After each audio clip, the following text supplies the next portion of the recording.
Hello and welcome back to another episode of the Mentium podcast. Today I have the honor and the privilege of welcoming a beautiful young lady inside and out, somebody who's going places, and her name is Whitney Balusi.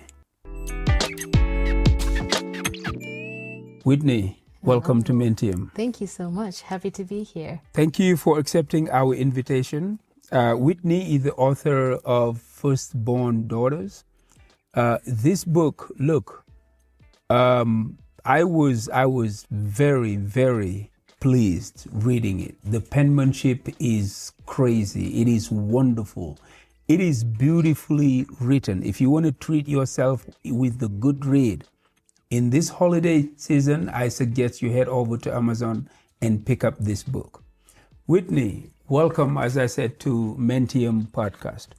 I want you to start by telling us who you are, your story, where you came from, and how did all of this come about? Thank you so much, Professor Majama. My name is Whitney. Whitney is a firstborn daughter, just as the book suggests.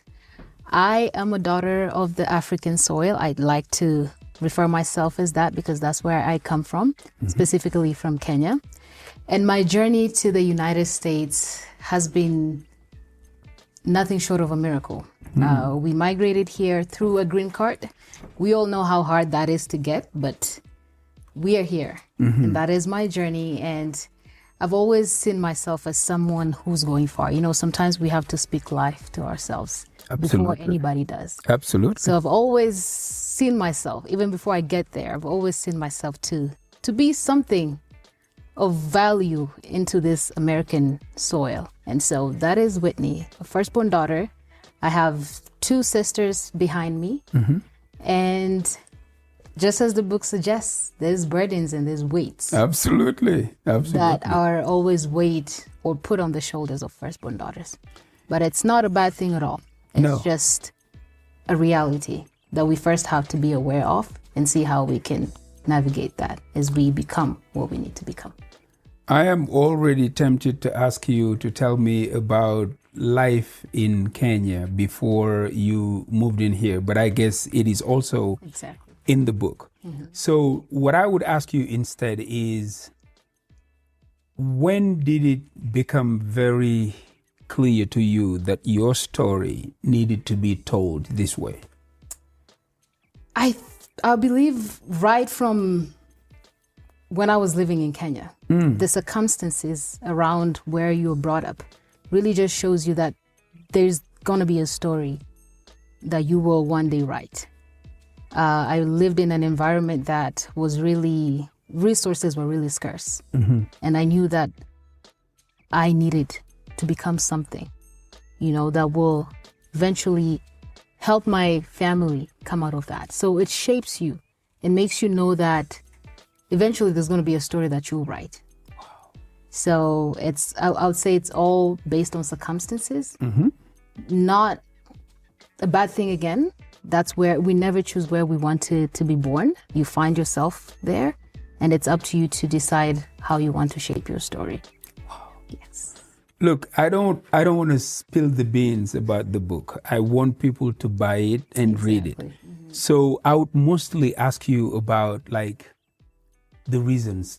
So because when I was reading the book, what I discovered is that there are many forms of writings that you combine. Why did you think writing letters was one of the most important part for you to tell the story and just not narratives?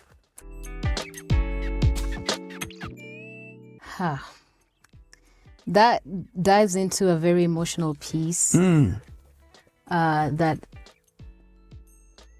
inspires the whole writing.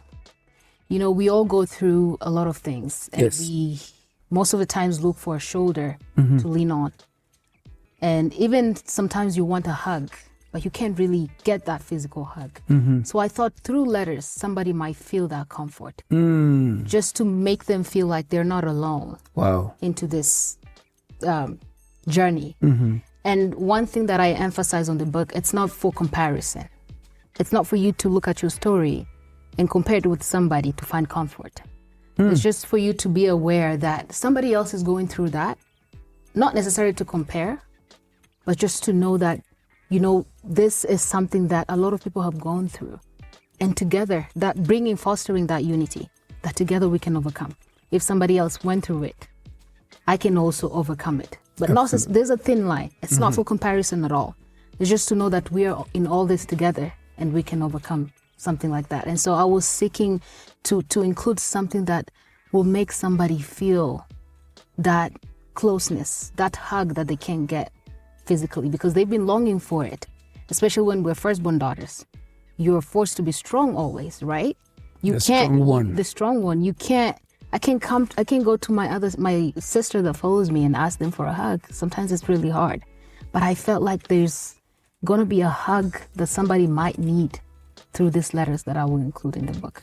Is that where you talked about the silence and the pain? Like being a firstborn daughter was such a strong burden. Like people will see you as the strong one. Therefore, if you ask for help, it might be seen that as a failure. Exactly. And that is really vividly and very much emphasized in the book, because we already come out as leaders, whether you like it or not. Yep. And whether it might take you a long time to understand that you're a leader intuitively or inherently, right? It might take you a long time, but that is the nature of things. You come in as a leader, and one thing about leadership, we know it's another dynamic by itself, right? And one thing about leadership is a lot of people are looking up to you. You're supposed to be the strong one. You're supposed to be the pillar that people are looking up to. And you're told that the voice is very almost audible within the back of your head that you cannot fail. You cannot look at somebody for help because you're the one we are looking up to. Look, one thing that was absolutely striking to me is how beautifully written this book was. Thank you. But also, like, can you tell me then more about, like, where did you get to be this good in writing and even like in expressing yourself, given that you are not a literary student? That's true. You tell me about your studies a little bit. See, that's a tricky question, Professor. I have not taken any literature. I don't have a background in literature, but I guess a little bit of what I've done with school has kind of, perpetuated what I have right now and my ability to write.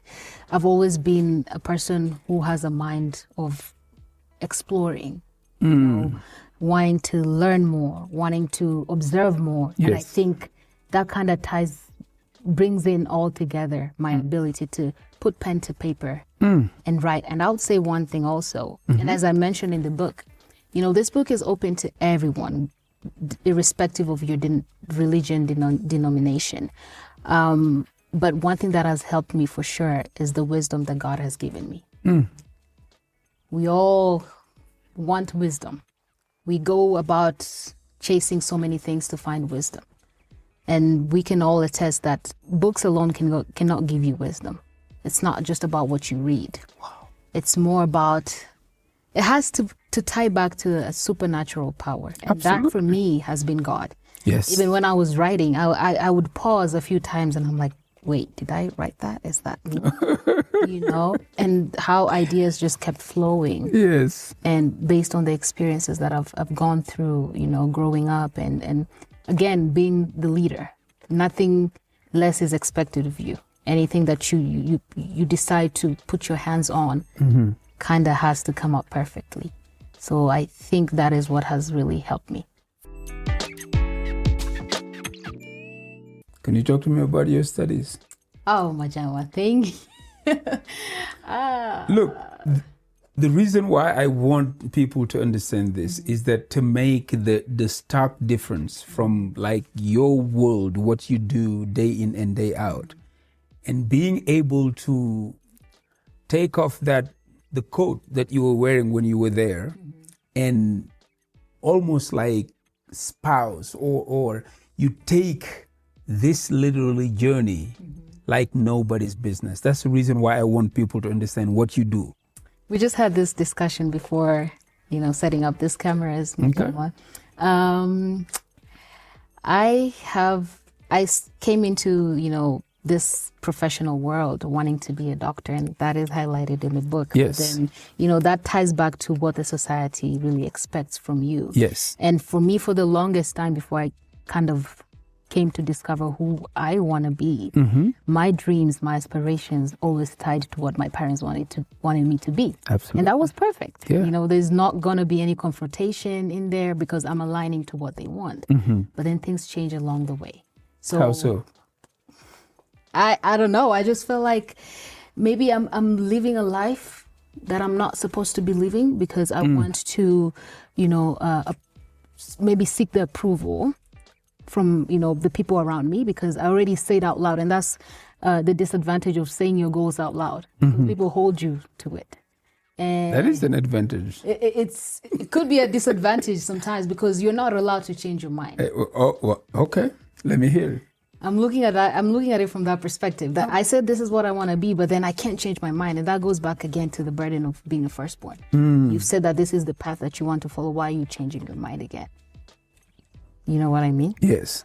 So that for me, at some point, depending on the perspective that someone looks at it from, and the one that I took was it became a disadvantage for me at some point. Okay. Because I was, I couldn't change my mind. But I got to a point where I told myself, this is my life, and I'm allowed to go cut corners sometimes until I get to a decision that I want to make for myself without external push or external factors. That you can pivot. You can pivot. Okay. And that's the beauty of getting to a point of discovering what you want to do.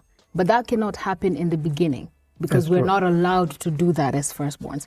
It takes a lot of effort. It takes a lot of rediscovering for you to get to a point and say, you know what, I respect what you want for me, but here's the boundary that I'm creating.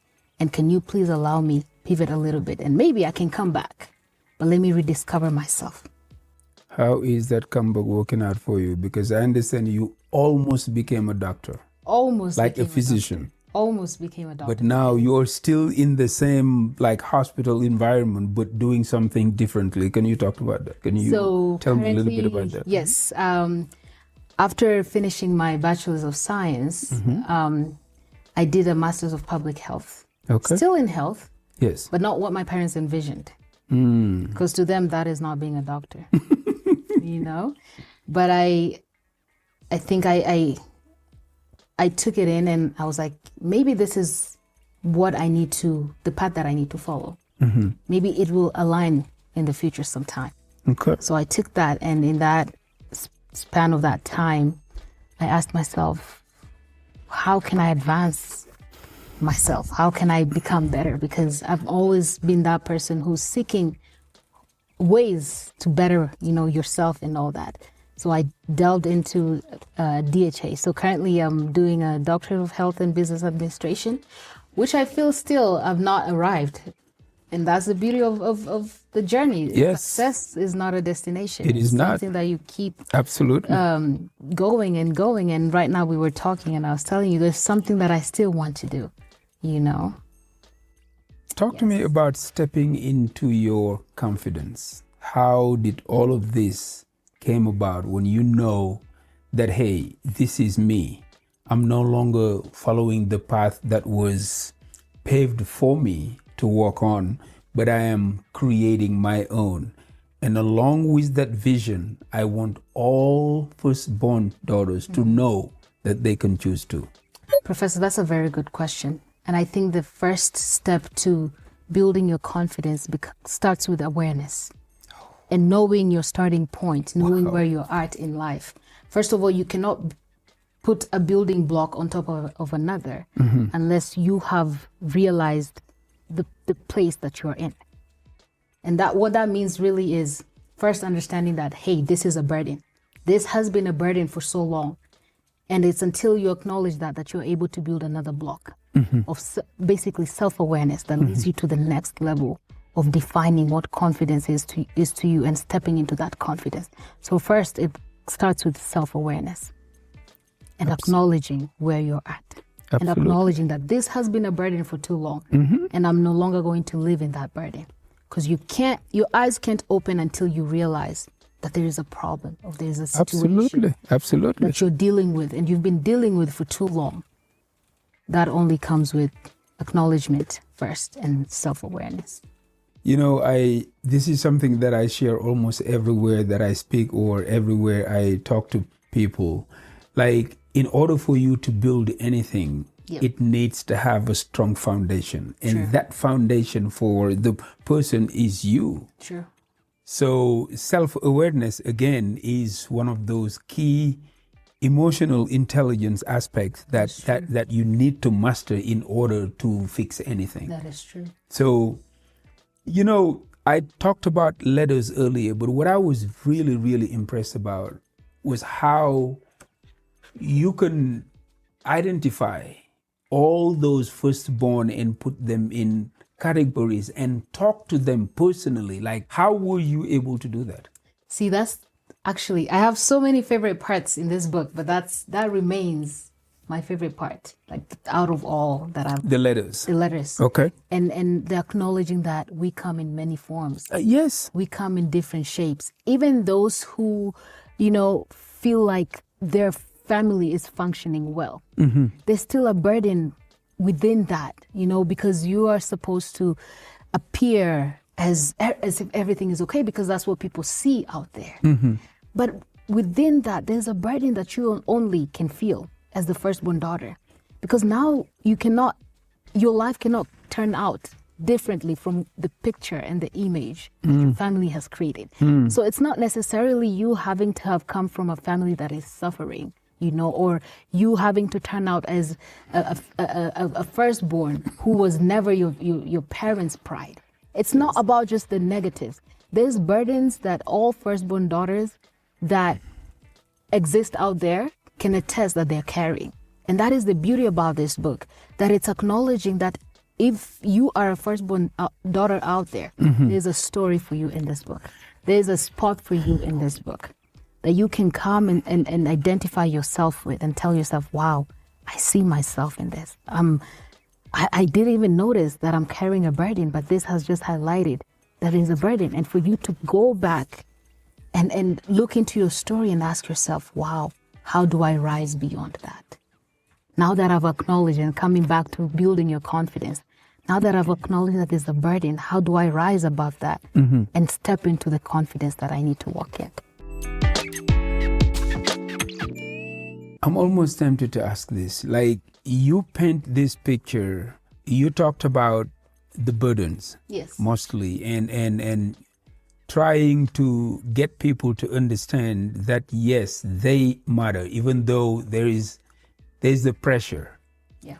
But what I want to ask you is that what would be the privileges of a firstborn, if there are any?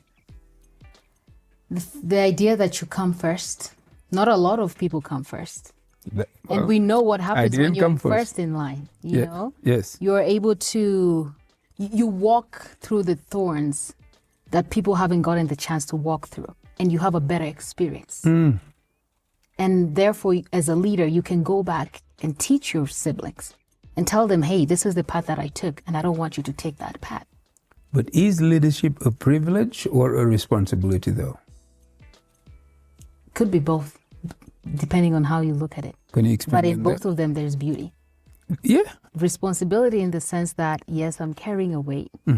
But then the book talks about the realization that it's not about really the weight.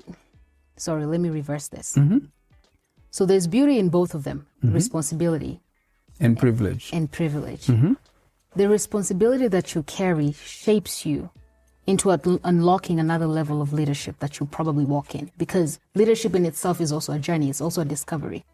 So you're carrying a weight that may weigh you down, but it's really unlocking another level that weight that you carried will help you overcome the challenges that are ahead of you.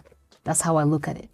It's all about the mindset that you look at, you decide to look from. And you almost sound like a philosopher. Really? Like, I'm about to say, who is this girl? Man, look, Letter 27 talked about the estranged firstborn. What does it mean? Let's go to letter 27. Yes. Yes, it says, Dear Healing One. Yes. And I was very intentional on how I addressed every firstborn in each letter. Yes. I wanted to counter what the society has said you are. You know, there are those who are not their daughters, their parents' pride. So you're the scapegoat. You never wanted to listen. I wanted to come and counter that and tell you that it is not about what they've said. It's you. The story now becomes yours. Yes. And you can rewrite it. But my amazement was like, how could you imagine? You were only one firstborn daughter. You could only be one. Yeah. But you talked about the entrenched one, the healing one. That, like, what was it for you to discover all of those forms, to identify all of the types of firstborn and address them directly? I guess it's from experience. Okay. Living in Kenya, same society, a lot of people carrying different weights. And you see that in this family, this person was seen as this kind. In this other family, there was this kind of daughter. In this other family, there was a daughter who parents said, other parents said, I don't want my kids to associate with that daughter. Because you didn't come out as expected. So it's based on the experience and just the exposure and understanding that, Professor, that we come in many different forms. It's not even about being a firstborn daughter or not. Even as a male, you could be the breadwinner in your family. When there's family meetings, you're the one whose points can be taken in, than your brother's points, because there's something you bring to the table. Yes. And then your brother doesn't bring anything to the table. Then why should we listen to him? Your brother also has a story. And mind you, this is a brother in the same family. So we can all exist in the same family, but our identity is different. That is true. Based on how society has made us appear or made us feel. But it's our responsibility to erase that, Professor. It's our responsibility. Nobody will do that for us. No. And so I wanted everybody to feel seen in these letters. I knew that if there is a daughter who is the pride of the family, then there has to be a daughter who's not the pride of the family. Yes. If there's a daughter who comes from a functional family, then there has to be a daughter who comes from a messed up family. So there's always a flip side of everything. That is true. And that is what really made me sit down and try to navigate and see what different types of daughters are out there, and how can we bring all of them in one space, with all these different experiences, have them sit and see how we can learn from one another. Remember I said it's not for comparison. Yes. It's to know that there's so many different forms that we can come in, or appear as, but still there's beauty in everyone's story. So when you say there is no comparison, are you telling them that they can run their own races? Very possible. You take what you learn, not necessarily to apply to your life, but to look deeply and see, this happened to this person. How does it lay a path for me in a different perspective, in my own way of understanding things based on my experiences? Because I can take what I've seen you go through just to understand your story, but then not necessarily to apply it to mine, but just as a guide.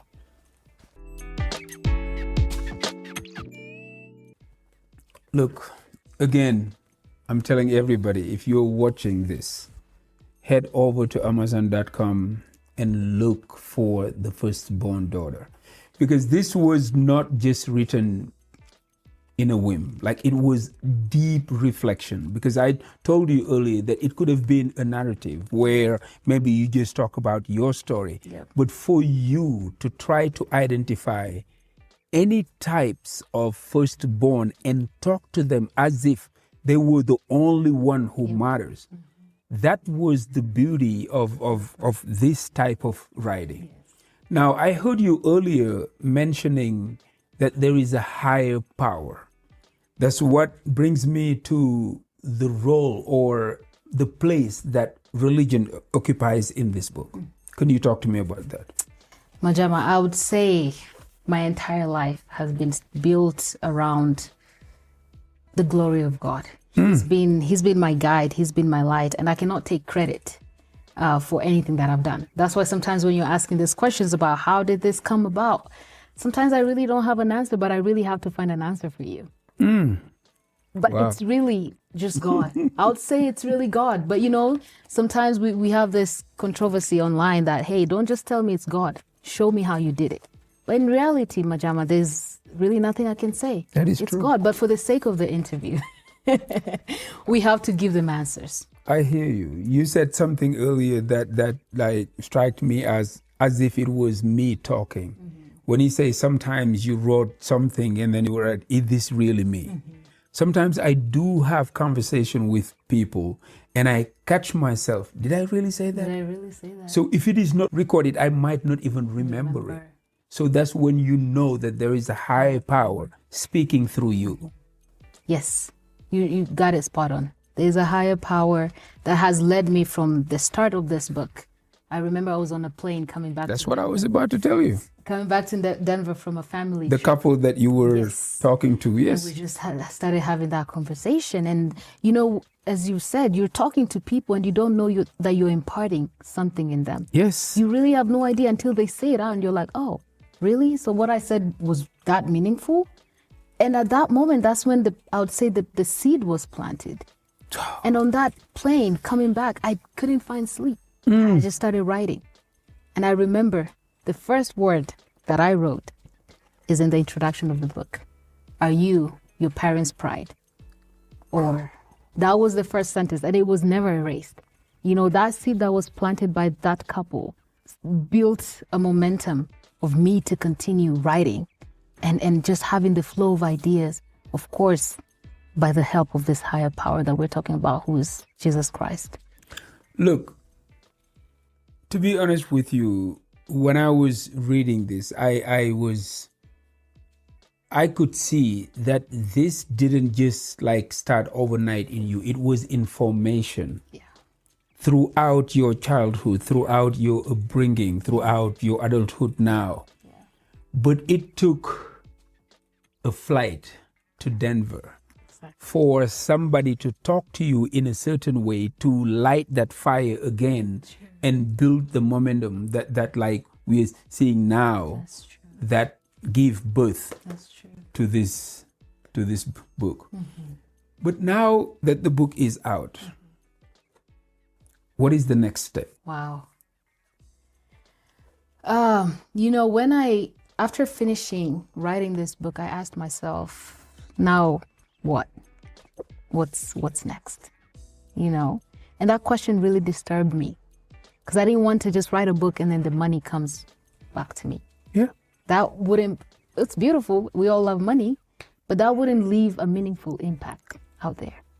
So I asked myself, what can I do with this book? How can it touch people in a different way than I had actually envisioned? And I told myself, you know what? Since this book is written for women, how can it support more women and bring them in a space where we can unleash other problems and layers of struggles that women go through? It doesn't even have to be struggles. It can be a conversation. Yes. We can have a conversation. From that conversation, we can uncover what we need to do as women together, coming together. That's why when I started writing the book, I had to acknowledge all kinds of firstborns out there. There's this kind of firstborn, there's this kind of first, to bring them together. So what's next for this book, really? I'm looking at potentially next year, supporting women in Africa, bringing them into a space where we can come in a room and tackle other situations and issues that women are facing. And you know, this is tied back in the book of I think it's New Testament. The woman who was bleeding, you know, she was seeking for something that will bring her healing. And at that time, it was the garment of Christ. As soon as she touched that, she was healed. And for us, in as much as this book is going to invite a lot of women into a space where we talk about these issues, we're tying it to a pad. I looked around and asked myself, what is something that brings women together? And it was the issue of bleeding, going back to the Bible, where we believe that this book will invite you in. And through that, a pad will also invite you in. A pad will be a point of contact that a woman will touch. And from that, we begin to uncover other issues that they're facing. And hopefully we can build a community of women who are rising together and redefining what success really means to them. Not based on what society has told them, not based of, sometimes even ourselves, we can be our own limitation. It doesn't have to be society. You look at yourself and you tell yourself, there's nothing I can really do. Those are things we're trying to counter. And I believe we can counter those things when we come together as women, understanding different issues that we face. And knowing that, she also went through that. Again, not for comparison, but just to that knowledge to know that I'm not alone in this. And I can craft my own success. I can craft my own becoming.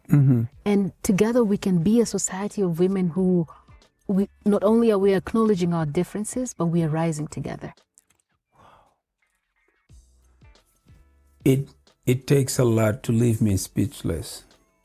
But that's what you're doing right now. Because look, I have read so many books and listened to authors talk about whatever they wrote about. Yeah. But the way you articulate your thoughts is compared to none. Like, thank you. Look, this is beautiful because it came from a beautiful soul. Thank you. Like, people don't just create something out of nothing. That's true.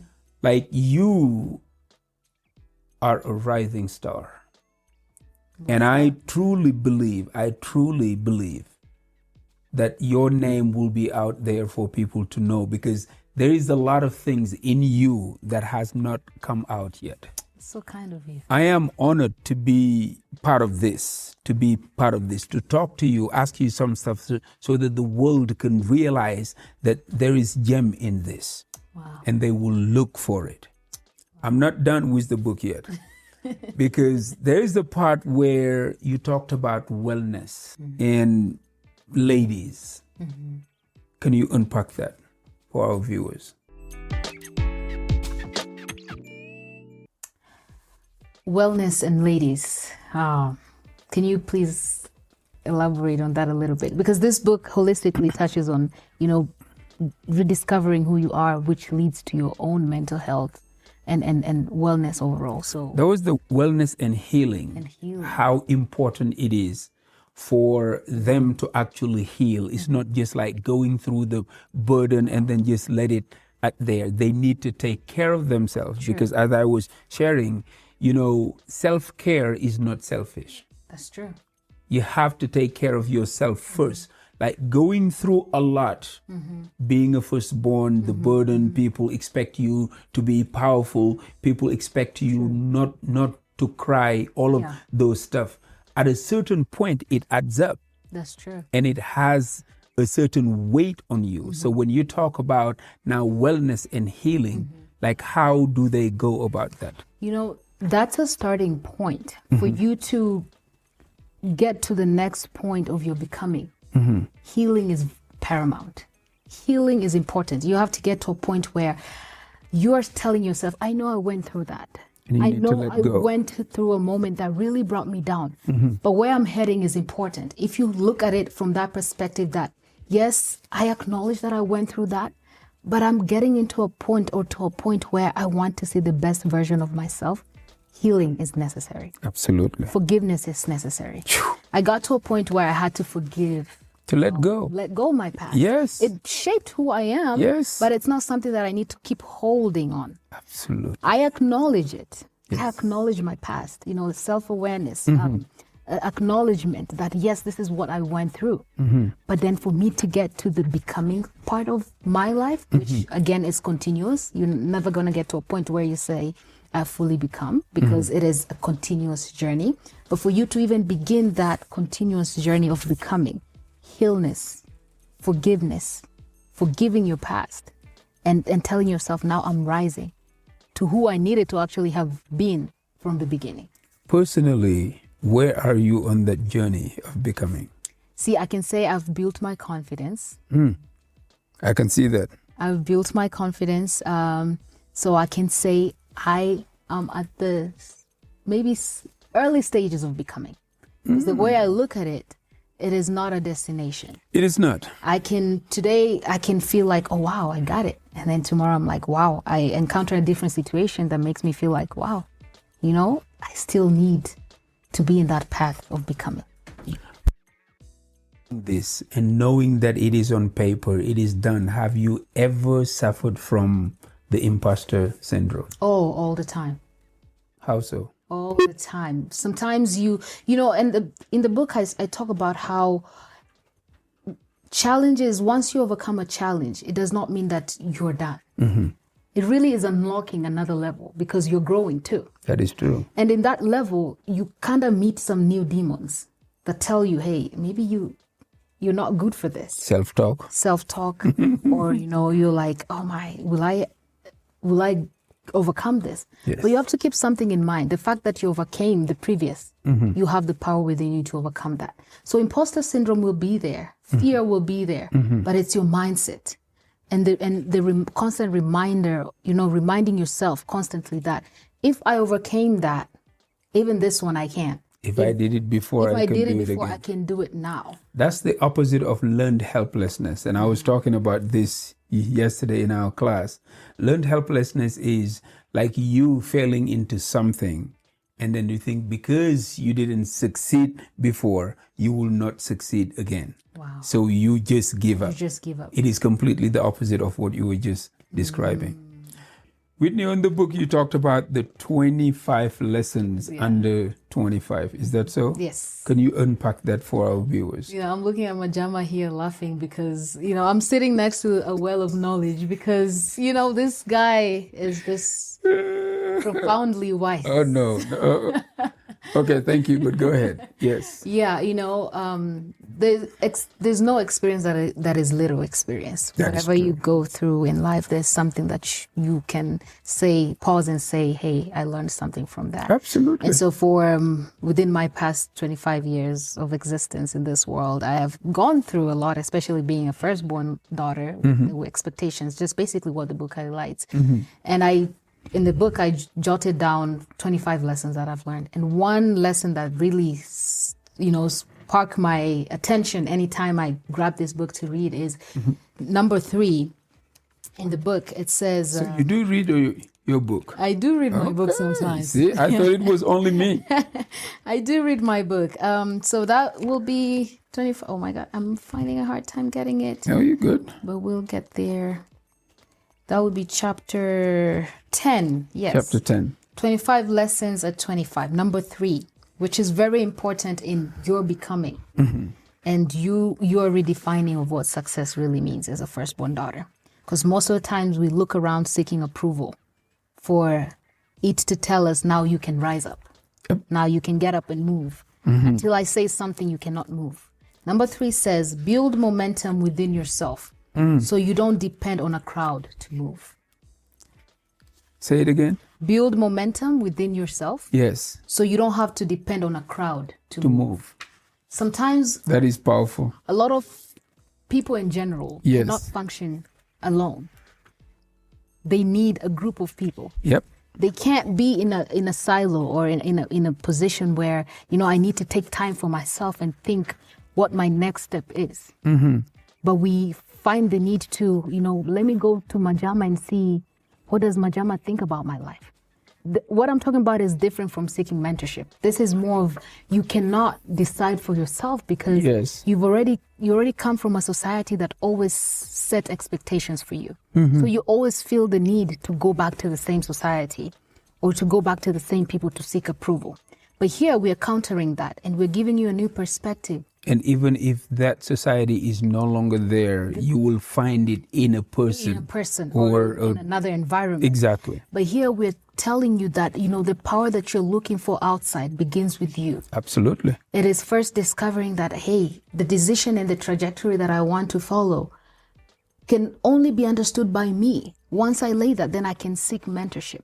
Because a mentor really can come in to help you, Majama, when you haven't really discovered what lies within you. That's true. There's something there. He will help you bring it out, but there's something there. I'll even take it a little bit further.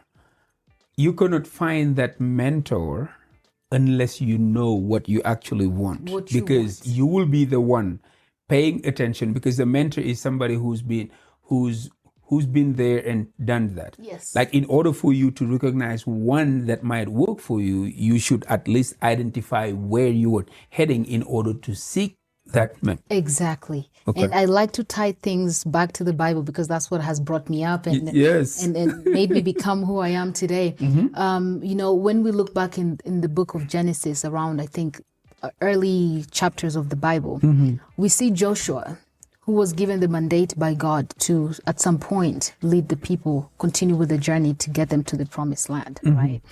And when God looked down on Joshua, he asked him, what do you have on your head? And Joshua said, I have a staff. Sometimes we want our mentors to pour into us when we don't have anything yet. You know, your hand is empty. Joshua had something that God used to part the sea. And sometimes we want to come, you know, yes, we've gone through that. Yes, you know, situations weighed us down. But that should not be an excuse. And that's what I highlight in the book, that we've all gone through it. And that's why I try to bring all the firstborns from every kind of experience, bring them together and know that we're all in this, but we cannot end there. So we have to find that momentum. It lies within us. You know, build that momentum within you, that other people are just coming to be an addition. You know, you have the staff already. It's in you. We all, as firstborn daughters, we all have that staff within us. Absolutely. And it's just a matter of time for us to realize it, you know, and bring it up to surface. I was sharing with you earlier that in coaching, we believe that, like, everybody who's sitting across us is whole and complete. That's true. It is the same thing as you were saying. People in general, the firstborn daughters, in particular in this book, you are all whole and complete. And what will take you to the next level is already within. It's already within. You just need to discover it. You just need to discover it. Go ahead. Exactly. That's beautiful. Professor Majama, you've just that's you've laid it out the way, you know, I was okay, so then let's talk about number 5, because you said confidence isn't noise. Yes, confidence isn't noise. You know, sometimes we want to be loud so people can see I'm confident. Yes. You can be the quiet person in the room, but your head is up and observing. That in itself is confidence. It's the ability to know who you are in the room without other people pointing at you and say, hey, Professor Majama, you're confident. It starts with you. It's like, I know I'm confident. I don't need approval. I know what I bring. I know the journey that I've had to overcome. And that in itself gives me that confidence. So when I sit in a room, I don't need approval. I know I'm confident. So it is not noise. It is not me coming in the room with, you know, it's winter right now, with a big fur coat. Yes. So that I can catch the attention of other people so that they know I've arrived. Now, it's really within you. It lies within you. It's your identity. It's actually you getting to the point of knowing who you are. That in itself is confidence. That's why it's really quiet. The title of this chapter itself is just amazing, like 25 lessons at 25. But you were talking like somebody who's 50 or even like 70. I mean, the wisdom is just amazing. Well, maybe because I'm sitting next to you. Look. In public speaking, I always tell people sometimes loud is not confidence. That's true. It's not just because you were the loudest in the room or you speak so loudly that you are confident. Sometimes it is masking that little child in you that you would like to cover. Yes. Whitney. It's confidence is really misinterpreted a lot of times. Well, this is what we were talking about just now. It continues to say, Professor Majama, it says, walk with your head held high, not to be seen, but to see clearly. You see, it says, basically what it's saying is that you are the confidence. It is within you. It is not the people that I'm attracting. Because when you walk with your head up and you want people to see you, the focus shifts. Now it's on the people, not you. And you're not able to exercise that confidence the way it's supposed to be exercised, clearly or in a proper way. So it is really within you. It is not for Majama to see that I've arrived or I'm in the room. It is for me to see, scan around the room.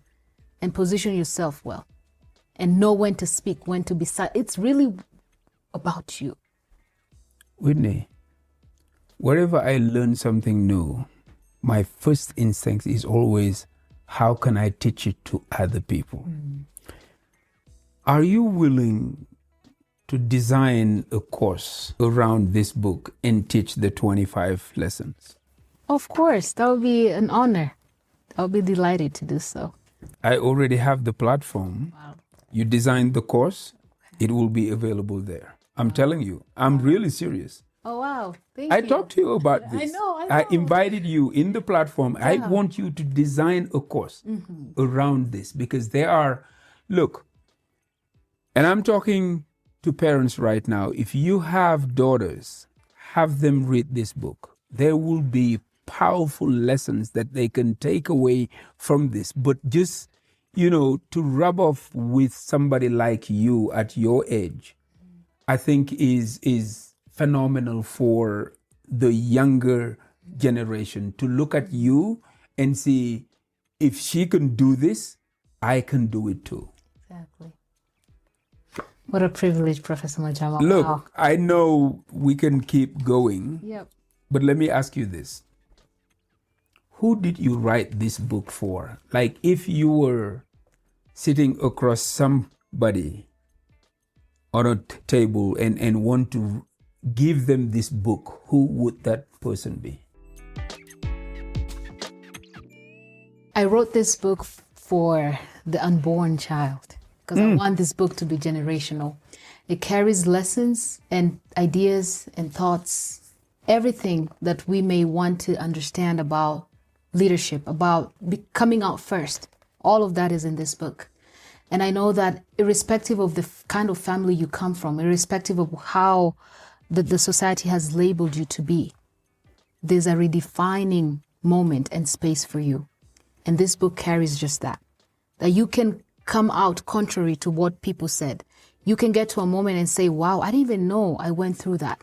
This book is for you. It's generational. That's why I made it part journal and part a reflective book. You can carry it over. You can write lessons. There's a part in this book that has spaces for you to write yourself a letter. And the letter that you write can impart your daughter to come or the future generation. That's why I said this book is for the unborn child. You have the privilege to read it, but it's something that your daughter or your niece, right, can read it. So yeah, Professor Majama, this is for the unborn child because I want it to be generational. I was not expecting that answer at all. Whitney, you are amazing. Look, and like personally, I do not throw flowers at people. When I tell you you were something, that's what I really mean. And I do believe that the world is missing out if they are not reading this. Oh, thank you so much. You are going places. Amen. And what I know for certain is 10 years from now, this Whitney will be ruling. Oh, wow. Amen. I personally believe that without any doubt at all. So is there anything that you wanted to talk about that I didn't get a chance to ask you? I think we unpacked everything, Professor Bajama. We talked about the shapes. If you're a firstborn daughter and you feel like there's no version of you in this book, I think that might not be true. We unpacked everything. There's something for you. There's something for any kind of firstborn. You can relate to. You can go down the memory lane and ask yourself, how was my story like? And how can I become? How can I redefine? How can I rise from, what the society already said about me, or my internal thoughts? Because some of these battles that we fight, we tend to lay fingers on other people, when in reality, it's me stopping my success, and just making you understand, is it the society at this point, or is it you? Because you can heal from what society told you, but then now you're stuck to your imposter syndrome. And as you mentioned once, before starting this conversation, that things like fear, things like imposter syndrome, these are things that may persist for the longest. It is you to rise beyond that. Tell yourself, I know, but the reason why I'm doing this is bigger than the fear. So I know I can acknowledge, I can feel it, because there's so many times, I've gotten ready to speak and I start feeling that fear. But then I ask myself, why exactly am I doing that? And as I stand to talk about what I need to talk about, the fear is still there, but the reason why I'm doing that is stronger than that fear. So you see, those imposter syndromes will be there. The fear will always be there, but it's the reason why we do what we do. What a beautiful way to land this plane. Look, if you need somebody to empower your crowd, somebody to empower your audiences or your congregations or whatever you have, this young lady right here is the real deal. She will be able to do that just for you. So Whitney, thank you. Thank you. Again, thank you so very much for accepting our invitation. But also, I could not finish this without thanking my brother, somebody who's always there for me. Clovis, thank you so much for allowing us to shoot this in your studio with all the equipment yours. I mean, brother, thank you. If you guys need any recording for your events, for whatever that you need in terms of recording professionally, Clovis is your guy, and I will leave his number below, his website, YouTube channel, for you guys to discover the type of work that he does, so that together we can all lift this community up. Once again, thank you so much for joining me again. Until next time, take care of yourself and your loved ones. I am Majama, and this was Mentium. Peace.